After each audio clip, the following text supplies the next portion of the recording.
Hey everyone, Jason Case here with another video, and today I want to discuss how to use Trello to run your business more efficiently. So if you're not familiar with what Trello is, it's a free tool that you can use for many different things. But one of the ways that I really like to use it is for project management, and that's why I wanted to discuss in today's video. So it has lists and cards, so you can quickly create a list, and that list can hold many different cards. And the nice thing is you can move these cards between different lists if you want. So you could have a list for done, and you could just move that card to done when you're done. Or inside the card you can move it as well.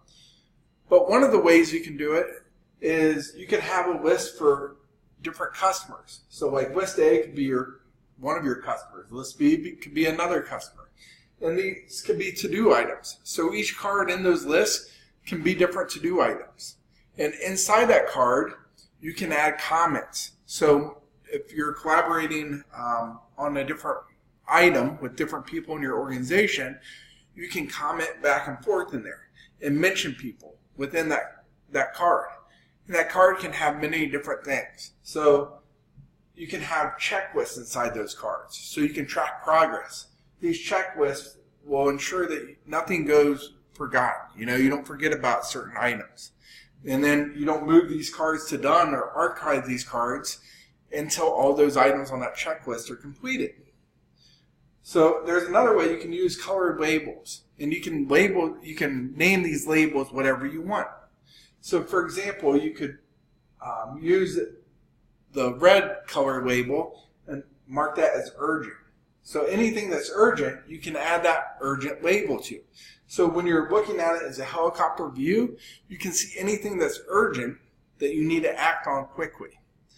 So you can also use due dates to stay on schedule. So a specific card you can assign a due date to, and it'll notify you if you're coming up close to that due date. So there's many different ways that you can use this, and you can add as many cards as you want. You can rearrange these cards very quickly.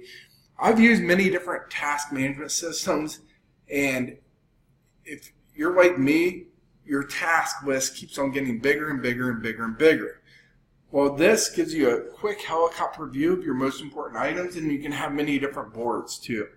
So if you have you can have a board for, maybe you do web development projects. You can have a board specifically for that. If you do a lot of writing and you have writing assignments assigned to different writers, you can have a board for that. Or whatever your organization does, I'm sure you can figure out how you can manage these lists and create cards to keep track of your projects. So either way, that's just a few examples of the ways that I've used it before, and it is a free tool. So it's pretty awesome to check out, and it's very easy to understand. So either way, that's it for today's video. Take care, everyone, and we'll talk tomorrow.